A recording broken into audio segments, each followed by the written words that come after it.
How do you know that you're on your path? Because it disappears. That's how you know.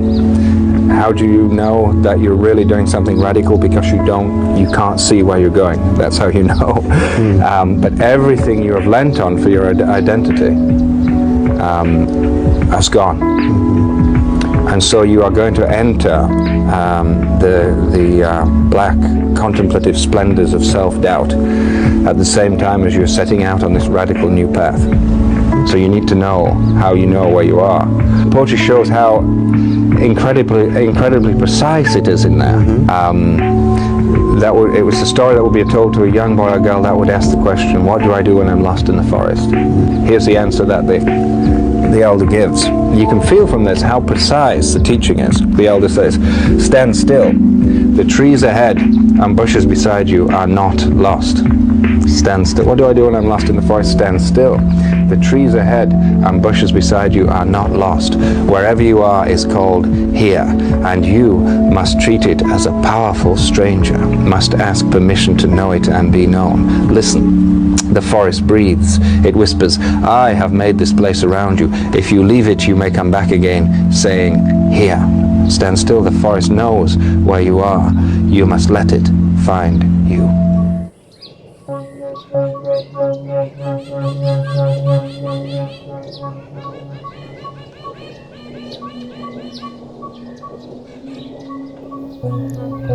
Today, I wanted to come in and just have a little chat about being here, being human, and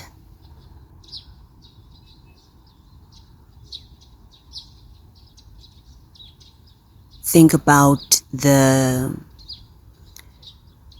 anxieties and the questions and the things we often worry about and strain about and stress about with regards to who we are, who we're supposed to be, how it's supposed to look, and what it all means.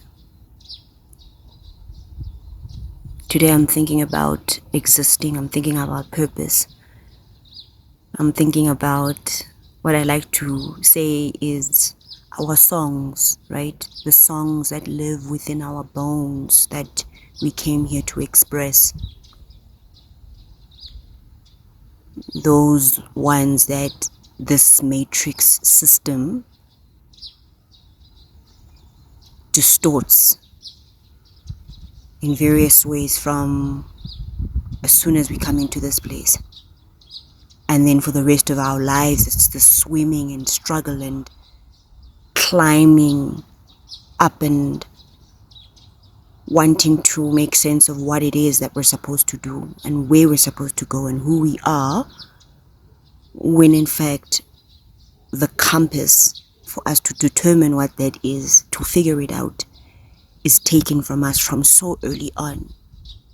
But we're just supposed to know how to navigate through this place, through this world.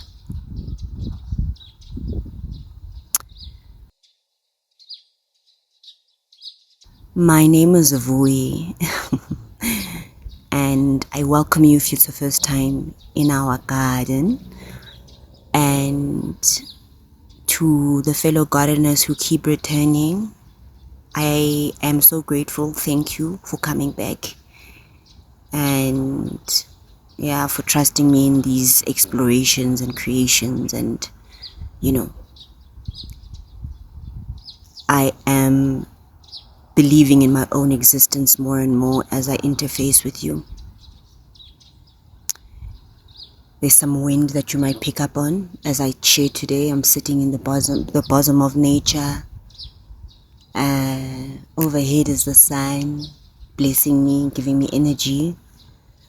And I just feel grateful and less afraid, less afraid of these questions, less afraid of the unknown space.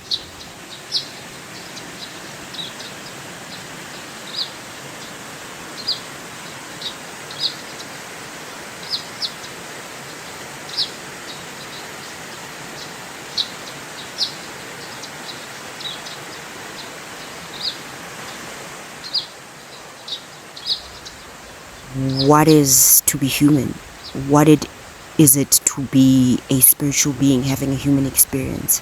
Why are we here? Why did we choose to come here?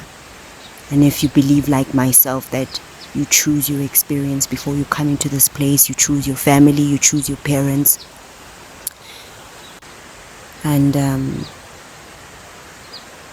you choose all of these things because there's something in them that you're meant to learn.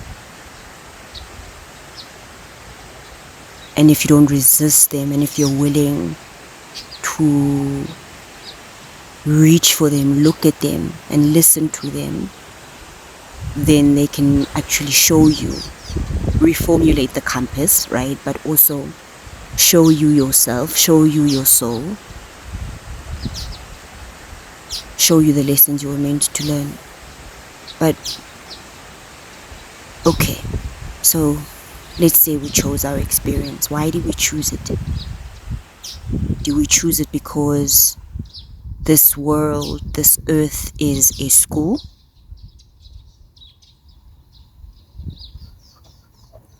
Did we choose it because it's a school? I think so. I mean, I don't know. I think many things. Because I also feel like, well, maybe we don't actually have a choice, and we've been circulating through this prism system, this firmament.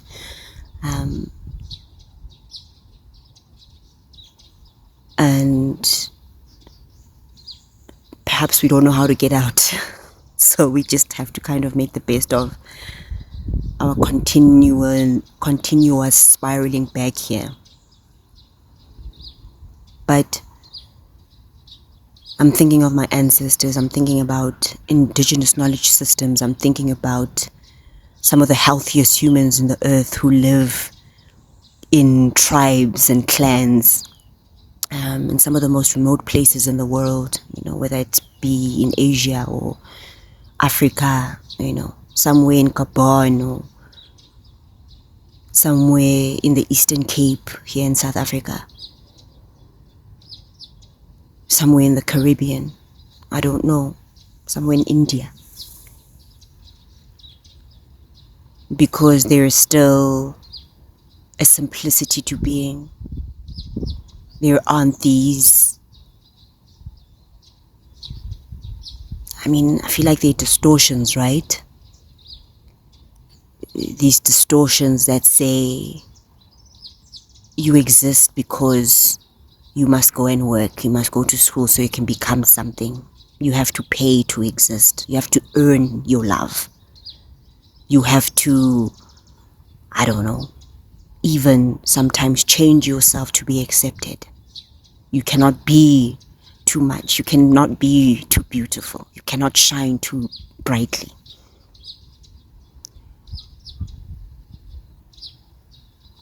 Waking up and maybe going outside and feeling the sun on your skin and experiencing breath in the lungs, in the cells, in the body. Experiencing community. And not just nuclear community, but, there are multi-generations in one space. There's communal sharing and living and existing. And so your nervous system extends beyond yourself. There's a sense of responsibility for the other. And not responsibility, just, sometimes we think of each other as burdens because, the capitalist system, we might think of things from a financial perspective or I don't know, but there is a sense of also feeling responsibility for the spark in someone's soul that made, let's say, me, myself, as umakazi, as an aunt, have a sense of responsibility to making sure, or trying my best, rather, to support the young ones around me who resonate with my frequency, and those who don't, to show them who they are, to reflect back to them their beauty, to help them to unearth and exhume their power, to help them to understand and to navigate and to touch and to hold and to play with their gifts. And perhaps that's a worthy form of existence, rather than having to acquire a paper that says that you have now arrived, you now mean something to society. I'm thinking about the fact that being human and existing a human being is that we are here to be, right? And that is enough. Like, you do not have to work at being more lovable than just that simple truth. Do you know what I mean? Like, whether you're a man and maybe you have no money at all, or you're a woman who's so-called unattractive and you don't fare well on the supposed sexual value market, like insane metrics for existing. No, I don't think so. I feel like who you are, who we are, who I am is enough. And yes, there are the practicalities now that have been set against us because of the system and the world that we live in, right? The structure of our communities, etc. And so there's certain things that you have to do to survive. But that's also like one way we've been trained into and indoctrinated into. And then there are those among us who are trying to figure out alternative ways of being, and who are trying to be brave enough to say, actually, wait, I'm not crazy for wanting to have an experience where I am able to see the sunset and sunrise, or to hear the birds sing, or to have access to river and clean water and the forests, and that my purpose is who I am. Like, that is enough. The magic that you brought, you as an individual, that is unlike anybody else's, that cannot be compared,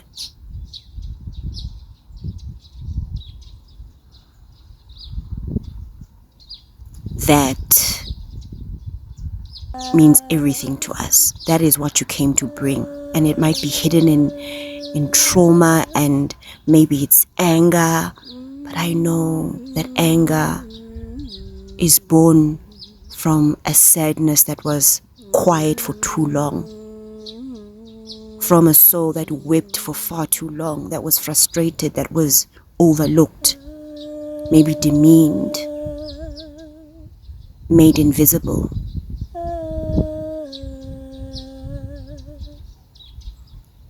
I know that pandering and having to learn how to flutter your wings and be charming so that you are accepted, or you toe the line, or you are seen as worthy in the eyes of those that might have been older than you, or more worthier than you, smarter than you. All of those things might be hiding the spark, the pure essence of who you are, but it is there. And it's what you came here to be, and to soak in, and to be protected by, and to be enveloped in, and even provided for within that beingness. And we struggle because there are very few examples for us to look to that show us that it's okay to struggle to find your way again. It's okay to glitch and struggle and strain, and sometimes want to scream and bang your head and just be confused because you left yourself behind so long ago.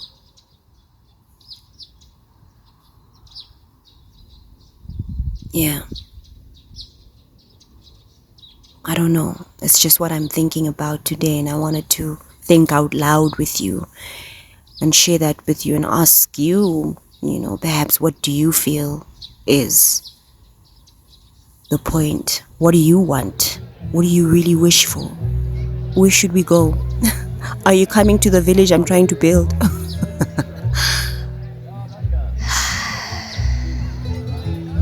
It might seem so crazy to want to be able to provide and grow your own food and to feel yourself living and to simply be.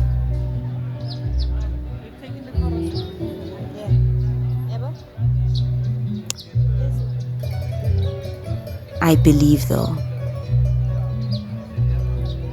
and every day I'm becoming less and less afraid to stand in my quote-unquote insanity, regardless of what other people think, to try and find what it is that is me, to relocate the essence and to continue to refine it and to etch it out, and to sing my song. And I hope that you sing yours.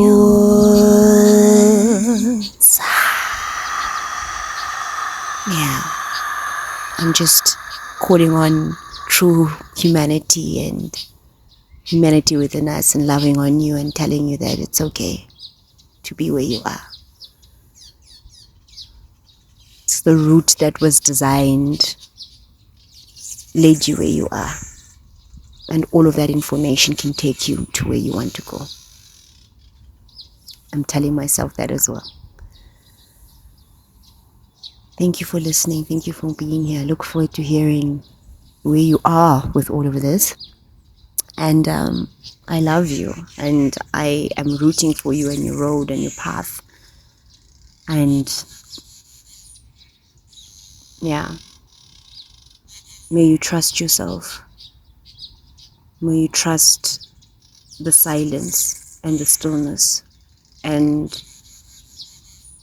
no longer be afraid of looking at the places that you know you need to look at in order for you to liberate yourself and to unattach yourself to the cords that are no longer necessary for you to be tied to. We are headed towards true soul sovereignty, and everything that weighs down on us achieving it is what will continue to perpetuate a false system. We are headed back to the organic matrix of how this planet was meant to vibrate as, which means how we were supposed to vibrate as. The distortions are falling away. May they fall away. May you be kind to yourself. May you listen to yourself. May you trust yourself. May you be patient with yourself. In the times that you feel like you are freaking out, you don't know the way, you feel like you want to get out of here, and you are panicking, and you are doubting the journey, and you are doubting yourself, and you cannot take the terror that is inside you, the pain, the anguish. I hope that you can sit with yourself in those moments to identify where those feelings stem from, so that you can let that energy pass and move through you to open up more magic for you. Yes. Yebo. Tamaku. Inshallah. Aho. Ashe. Santi sana. I love you.